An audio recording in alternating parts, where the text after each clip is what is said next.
You might have heard somebody say patience is a virtue before, but you probably don't know exactly what patience means. Because patience isn't just waiting around, waiting for something to happen. If it's the dream job, it's not you sitting in your room like I am right now, sitting on the bed, just chilling. But it's not you just sitting around and saying, okay, well, one day it's going to happen for me. So, what is patience? And why is nobody talking about it? Why is everybody just okay with throwing around buzzwords like be patient, it'll happen, wait, it'll come? I'm somebody who says, hey, be patient, but never wait. And I want to show you or talk to you about how I've done that in my own life and how I've failed to do that in my own life and what I'm doing now. How I'm waiting, how I'm being patient, or how I'm being patient and not waiting, rather, and how you can maybe do it too. So make sure you stick around to the end and drop a comment if you've heard be patient or good things come to those who wait or patience is a virtue, because I know those are things that I heard all the time growing up. Anyway, getting into it. I'm a professional basketball player. Wasn't always that way. I was always ambitious with the game of basketball. I loved playing the game of basketball. And many would think that I would talk about my journey as a professional basketball player. Maybe I'd get into that a little bit later. Maybe. Possibly. Definitely. But what I want to talk to you about first is actually the books that I wrote. I've been able to release two novels, self published, and am close to releasing the third. The third is very close to being finished. Not finished yet. It's the Master of Gaia series. Probably haven't heard of it yet, but if you have heard of it and you're watching that because of this, then make sure you let me know. Or if you're just a fan of me, a fan of mine, and have read the books, then a major thank you because, yeah, I'm going to talk to you about the process behind creating those books and writing those books because it really started whew, 10 years ago. I released the first book 3 or 4 years ago.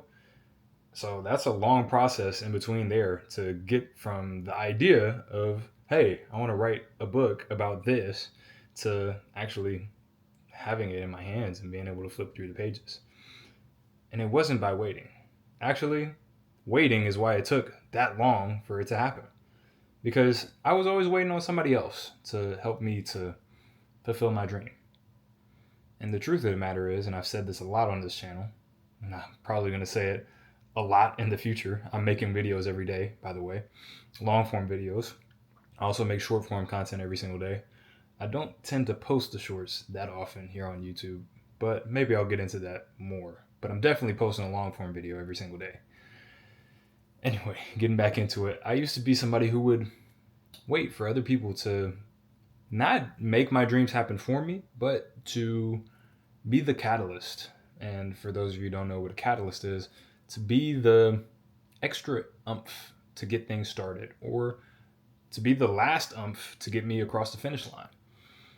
Truth is, everybody is pursuing their own passions, their own dreams, including your parents, including your family, those closest to you, the ones who want to help you, right? They're all concerned with their own things, and that's okay because guess what? You always will be too. So you can't expect anybody else to make your dreams happen for you. And I think that's something that my generation and the generation coming after me, I think we're in the same generation. I'm only 25, but it feels like two different generations. I think that's something that we get twisted a lot because we've had very involved parents, parents who've wanted to see us succeed and have poured into us in many ways. So when we get into adulthood and get into situations where we feel like, man, I can't. I'm at a roadblock and I can't really see the way through. I need somebody to kind of give me that push, and it's not there. We get very frustrated. So let's rewind back to my books and how that applies. When I told my parents that I was going to be writing a book, my dad said, "Hey, all you need to do is finish writing the book, and I'll make sure it gets published." I was like, "Okay, that's a fair deal. That's a fair deal. I'll get right to it." And it's even with that deal in place, it took me many years to not get started. I got started relatively immediately, but to finish the book, Yeah, it took pretty much forever because I was afraid of my book being seen by the world. Well, why am I writing the book if I'm afraid of it being seen by the world? It's a good question. Sometimes you can want two things that are opposite at the same time. You want everybody to see it, but you're afraid of the fact that you can't control what they're going to think when they do see it. So I was kind of in limbo. I was halfway through with this book for over a year, and I didn't touch it. I had a whole summer where obviously I was training for basketball, but I didn't have basketball practice. I was home from my professional season. Didn't touch it. And yeah, something happened. Something happened that really shook me. It was okay. I was this is actually before I started my professional career where I wasn't working on it. I started my pro career and was procrastinating it. I was telling people, yeah, I'm writing a book, and that was enough for me. Hey, look, I'm writing a book. Oh, when am I going to be able to see it? Whenever it's finished. I had people checking in with me every year. Hey, how's that book going? You still writing that book? Yeah, I'm still writing it. And that felt nasty. It felt disgusting. I felt like a slob in a lot of ways. It was an unfair self criticism because some people don't even start writing their book. Some people don't even get halfway done with their book. But not having finished it was something that was in the back of my mind. It lived in the back of my mind. Still didn't drive me to action. I was thinking, hey, let me be patient because I want to release this when my name gets bigger. So it'll be sure to be a New York Times bestseller. That was something that lived in the back of my mind. And that's why, in part, I delayed the process because I felt like if I released it with who I was at that point, nobody would read it. And there was something that happened in the world. Kobe Bryant died in a helicopter crash, and that shook me. That showed me, hey, this life isn't promised. And if you leave this world, those ideas are going to leave the world with you. They're not going to stay here unless you make them reality. So that's something that's inspired me to make these daily videos as well, because each one of them is kind of a footprint that I leave behind. And yeah, some of them might not get a billion views. Maybe none of them get a billion views. Maybe none of them even get over 100,000 views.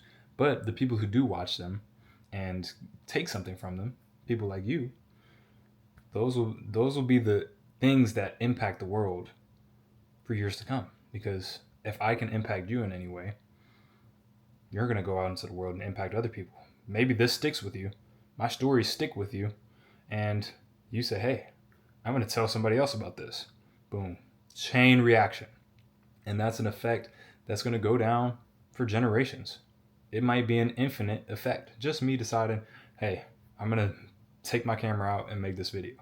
So I know I'm kind of dragging you along with this story of the books. So Kobe obviously had his accident, and it shook me to the point to where I said, okay, hey, I'm going to rewrite my book. I'm going to rewrite my novel. I'm going to start from scratch. I'm going to take some of the same characters, but I'm going to add, there was a major character who I got inspired to add in, restructured the story, and boom, within a year, I was done with my book. So now the ball was in my dad's court. But guess what? My dad had other priorities. And that is not a shot at my dad. My dad is sitting here watching this video.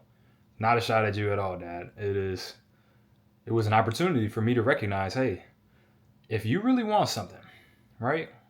True patience is the willingness to move and take the actions necessary to be who you want to be, in my case, a published author, even if those results don't come. The results that you desire don't come yet. That's patience. Patience is, hey, I'm going to stay in the gym and I'm going to go to the gym every single day and I'm going to work out, even if my body doesn't change for the first month. Now, it might change for the first month. The scale might change for the first month. But maybe in month 4, things stagnate. Patience is saying, hey, no, I'm going to stay true to the process. Waiting is saying, well, my hormones aren't in balance, and that's probably why I'm not seeing any results. So I might as well not even go to the gym. No. Patience is continuing to act even if the world isn't responding. So I decided to wait instead of acting. Because now, guess what? I could say, hey, I finished the book. I just haven't published it yet. I haven't gotten it published. And that was enough for me for a long time. Until one day, I was talking about patience, and also it was a YouTube video, actually, where I was talking about these types of topics. And I said, hey, there's never going to be a perfect time to start. And that, in that moment, hit me. Said, hey, okay, well, I'm going to get this book published. If I got to publish myself, if I got to, whatever I got to do, I'm going to figure it out, and I'm going to publish this thing. And that'll be done with it. I can always take it down. I can always say, hey, look, I don't want this circulating anymore. I can always take it back. But you can't take anything back that you never did. So I decided to publish it, and within a few weeks, I had it published. It was on Amazon, and yeah, I was a published author. And guess what? People read my books. I published the second book shortly after that, within the same year. People have read both of those books. People are waiting on book 3 to come out. You might not be one of those people yet. That's fine. Maybe you will be after this. Maybe it piques your interest. Maybe it doesn't. That's okay. But my willingness to finally act instead of just waiting around was key to me being able to share the story that was in my mind and on my heart for so many years. And I'm so glad I did it. The books aren't perfect. Maybe you buy them and there are some errors in there. It's possible. But the story is something that I'm super proud of, and I'm so glad. I'm the biggest fan of the series. I want to talk to people like you about it, and talk to you about the characters and the battles and all the different things that happen in the series. That's why I decided to publish them. So I wanted to get into my need for patience currently in my situation, playing professional basketball. I might make that a separate video, because patience is something that is ever present in my life, even with this YouTube channel. I haven't blown up, so to say. I haven't quite gone viral here as I have on other platforms, like on TikTok or on Instagram. That's okay. I'm going to stay patient. And guess what? Staying patient means showing up every single day. Because guess what? As always, the best is yet to come. And I'll see you tomorrow, or on the next video, which you will be able to find. Camera's in my left hand, so it should be here. And the option to subscribe and see my daily videos is here. Make sure you comment and let me know something that is requiring your patience right now. And yeah, I'll see you wherever you choose to see me next.